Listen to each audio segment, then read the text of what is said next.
Black Beauty by Anna Sewell. Chapter 1. My Early Years. The first place that I can remember is a large field with a little wood at the top, where I lived with my mother and some other horses. A small river ran along the bottom of the field. If I stood at the gate to the field, I could see my owner's house next to a road. The owner, Farmer Gray, was a good man. He gave us healthy food, and he spoke to us as kindly as he spoke to his children. There were other young horses in the field with me, but I was the youngest. I used to run with them and have great fun. We used to have races, and when the biggest horses got too excited, they kicked, bit the horses next to them. One day, when my mother saw what was happening, she called me over to her. "Listen to me. The horses in this field are all good horses, but they are not all like us. I don't think you have ever seen me bite or kick anyone. I hope that you'll grow up to be gentle and good. Never bite or kick, even when you are just playing a game." I have never forgotten my mother's advice. I grew into a tall, strong horse with a black coat, with one white foot and a white star on my head. I soon learned how to pull a carriage. Sometimes I pulled the carriage with my mother, and she helped me to learn what to do. "The harder you work, the kinder people will be to you," my mother explained one day. "I hope you find a good owner. However, there are many kinds of men. Some are as good as our owner, but some are bad. We never know who might buy us. Sometimes people don't understand what a horse needs." I found out that my mother's words were very true. When I was older, Farmer Gray decided to sell me to a new owner.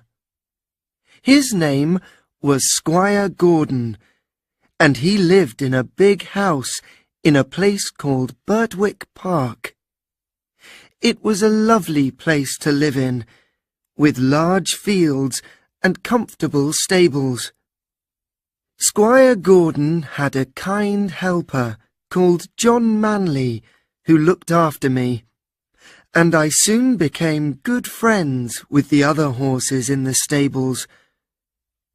One was a small fat horse called Merrylegs. He was a jolly, gentle horse who was always making people laugh because of the way he walked. He carried the young children of the family. Another was Ginger, a tall horse with a sad face. Merrylegs told me that Ginger often bit or kicked because people were not nice to her in the past. "Squire Gordon's children used to bring me apples and nice things to eat," said Merrylegs. "But when they knew that Ginger bit people, they became frightened, and now they don't come to visit us horses any more. However, if people are kind to her, she'll soon learn to stop biting," he explained. The next day, Squire Gordon took me out around Birtwick Park. "How is your new horse?" asked his wife when we returned. "He is a perfect horse," he said. "What shall we call him?" "He is very handsome," his wife said. "Why don't we call him Black Beauty?" "Yes, I like that," said Squire Gordon. And that is how I got my name. On some days, I worked with Ginger, pulling carriages. Although Merrylegs said that Ginger was sometimes bad-tempered, I found that she was thoughtful. She always worked hard, so that I didn't have to pull the carriage any more than she did. We soon became good friends. One day, when I was working with Ginger, she told me about the people she worked with in the past. None of them was kind, and some of them were often cruel. She decided that she did not like people and did not want to do what they asked her to. The problem was that some people hit her hard when she refused to do what they wanted. That was when she started to kick and bite people. Then they wanted to sell her, and finally she arrived at Squire Gordon's. However, as time passed, Ginger understood that John and Squire Gordon were different from her other owners.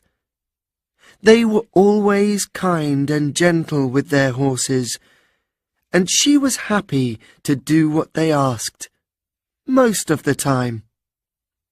Then one day, she saw something that showed her that some people could be good. Squire Gordon was riding her when they passed a man who worked for Squire Gordon. The man was angry with his horse and hit it hard to make it go faster. Squire Gordon did not like this. "I've never seen a man who was so unkind to a horse," he cried. "No horse will do what you want by hurting it. The people who work for me must understand that a horse is not a machine." Ginger now began to respect Squire Gordon. After this, she decided she would not bite or kick people any more.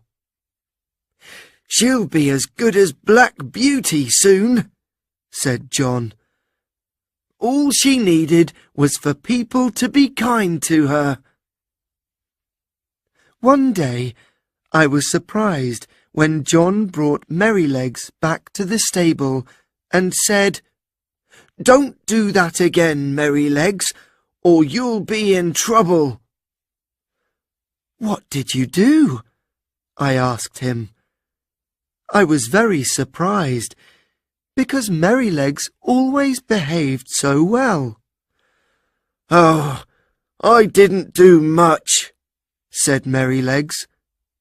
"I wanted to give the boys a lesson, so I threw them on the ground." "What?" I said, very surprised. "But you were always so careful with the children." "Of course I am," he said.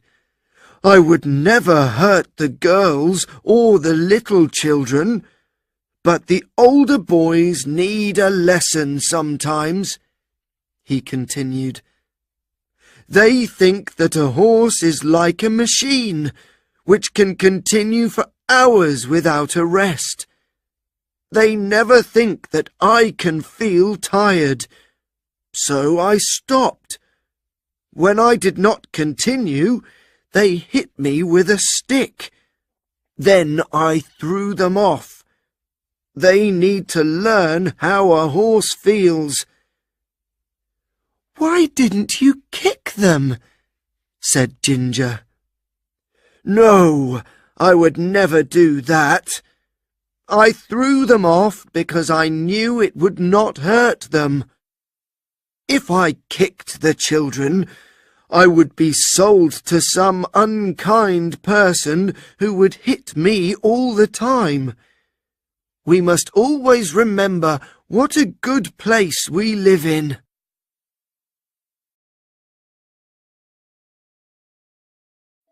Chapter 2. Difficult Journeys. One morning, I was put into a small carriage to take Squire Gordon and John on a long journey for the squire's business. I liked pulling this carriage because it was very light and easy to pull. It was raining when we left, and it was also windy, with many leaves blowing across the road. On our journey, we crossed a bridge, and I saw that the water of the river was really high. Many of the fields that we passed were flooded, and sometimes I had to pull the carriage through water on the road. When we got to the town, I had a good rest, while Squire Gordon did his work. We started to go home late in the afternoon, and now there was a real storm. I heard the strong wind blowing through the big trees that we passed. "I will be happy when we are out of the wood," said Squire Gordon. And as soon as he said this, a big tree suddenly fell across the road in front of us with a loud crash. "That was close," said John. "What can we do?" asked Squire Gordon. "We can't go forward," said John. "I think that we'll have to go back home a different way." So we went back along a different road. It was longer, and when we got to the bridge, it was dark. We started crossing the bridge, but I felt that something was wrong, so I stopped. "Come on, Beauty," said Squire Gordon, who tried to make me cross the bridge. "There's something wrong," said John. "What's the matter, Beauty?" I knew that the bridge was not safe, but I could not tell him. Then we heard a man shout from the other side of the bridge. "Stop!" he called. "The bridge is broken in the middle. If you continue, you will fall into the river." "I see," John replied. "Thank you, sir." "And thank you, Black Beauty," called Squire Gordon. "You saved us." We had to take another road home, but the wind was less strong now. At last we saw the gates of Birtwick Park. I was very pleased to be home, and enjoyed my evening food because I was very tired. A few weeks later, Squire Gordon and his wife decided to visit some friends who lived about 60 kilometres from my home. They drove Ginger and me about 35 kilometres on the first day. We stopped often before we reached the town, where we would stay for the night at an inn. Ginger and I were fed and brushed. We were ready to go to sleep when another horse arrived. His young rider smoked a cigarette while his horse was brushed. I don't know how long I slept, or what time it was when I woke up. I felt uncomfortable, although I did not know why. I heard Ginger coughing, and I saw that the air was filled with smoke. Then I knew that there was a fire. A man appeared with a lantern and tried to take the horses outside. We could see that he was anxious, and this frightened us even more. None of us wanted to leave, although we knew we were in danger. What would happen to us? We did not want to go anywhere. Then John arrived.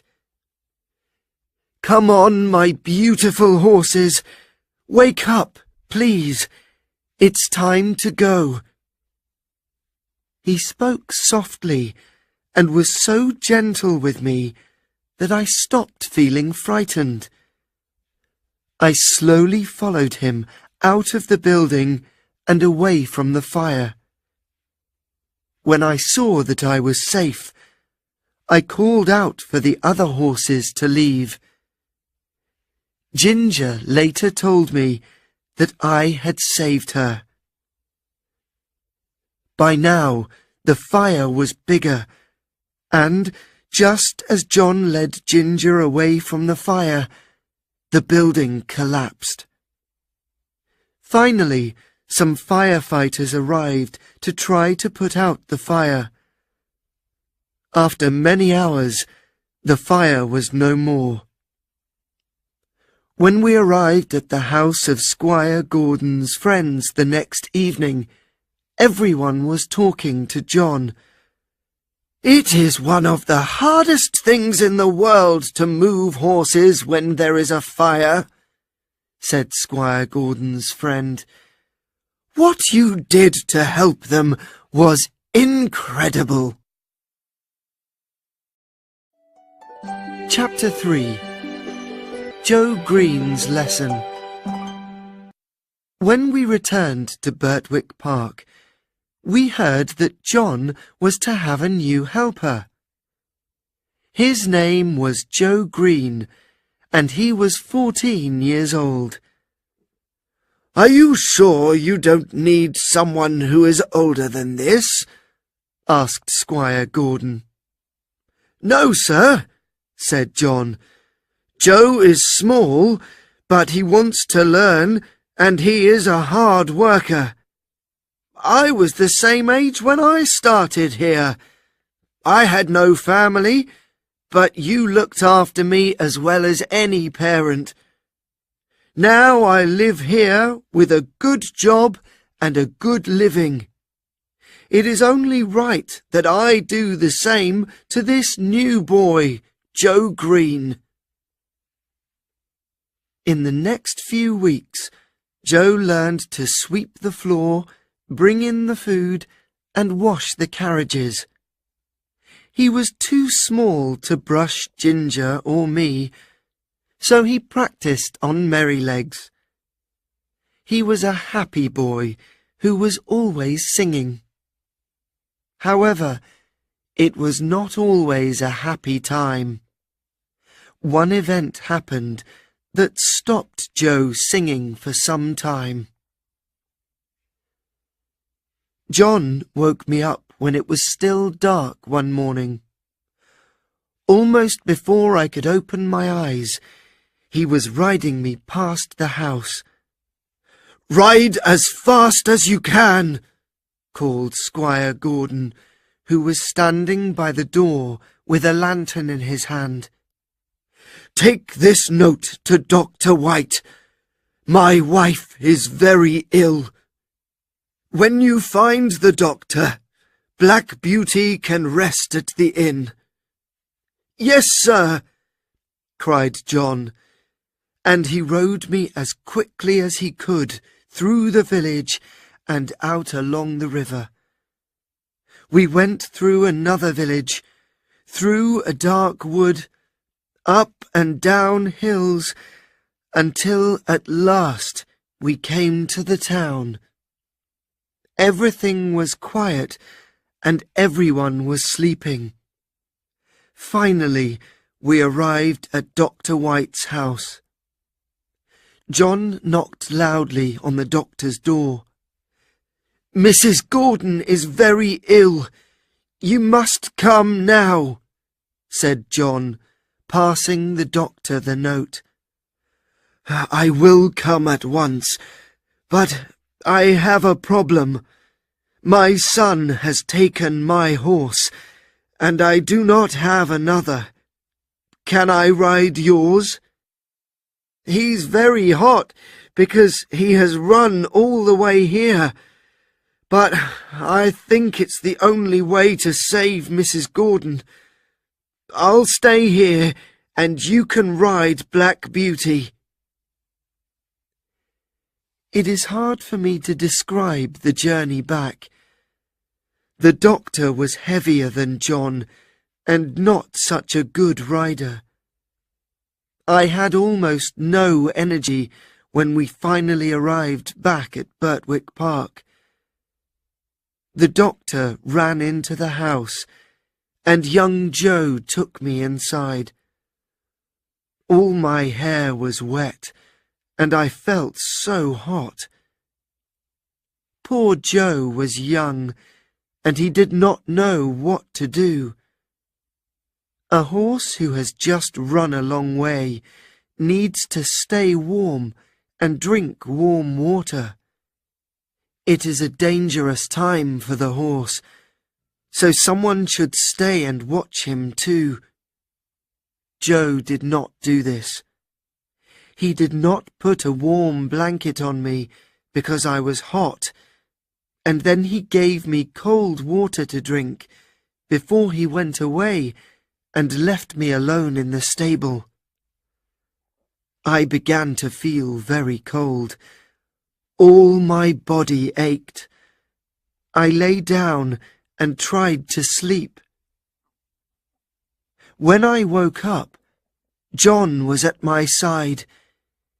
It was difficult for me to breathe. He covered me with blankets and gave me some hot water. He then stayed with me night and day. Squire Gordon also came to see me. "Poor Black Beauty! You saved my wife's life, and now you are as ill as she was." Although I was ill, I was happy to hear that she was well again. Young Joe Green was very unhappy. He knew that I was ill because he did the wrong things that night. Luckily, I became well again in a few days, but I knew that John was angry with Joe. A few weeks later, Joe took me out to take a message to a neighbour. On the way home, we passed a carriage that was full of heavy metal bars. It was taking them to a nearby factory. The wheels of the carriage could not move because the carriage was so heavy, and there was thick mud on the road. 2 horses were trying to pull the carriage, but they could not. The driver was hitting them hard with a whip. "Stop, please," said Joe. "The wheels will not move in this mud." "Be quiet," said the driver rudely. "I can help you take some of the metal from the carriage. Then it will move," said Joe. "Go away," said the driver. "I know what I'm doing." He continued to hit the horses. Joe quickly rode me to the factory and found the manager. Joe told him what the man was doing. "Thank you, Joe," said the manager. "I'll deal with the man. Will you tell the police what you saw?" "Yes, I will," said Joe. The manager went to find the carriage with the metal, and Joe went home. He told John what happened. "You did the right thing," said John. We heard later that the police asked Joe about what he had seen. Joe explained very well, and when the police saw the poor horses, they sent the driver to prison for 2 or 3 months. It was wonderful to see the change that came over Joe. He learned from his mistakes to become a very good worker. John was now very pleased with him. "You look taller than you did last week," said John. Soon Joe was singing happily again every day. Unfortunately, Mrs. Gordon became ill again in the years that followed. The doctor said that she should live in a warmer climate. We heard that Squire and Mrs. Gordon were going to leave England. Everybody was very sad. All Squire Gordon's horses were sold to new owners. Ginger and I were the last horses to leave Birtwick Park, and one morning we took Squire Gordon and his wife to the railway station. We never saw them again. Ginger and I found out that we were going to live at Earlshall Park, the home of a rich earl called Smythe. John took us there the next day and told the new helper, a man called York, that we were the best horses they could have. Then John left too. I felt very sad to see him go. I did not realize that my new home with Earl and Lady Smythe would bring new difficulties for Ginger and me.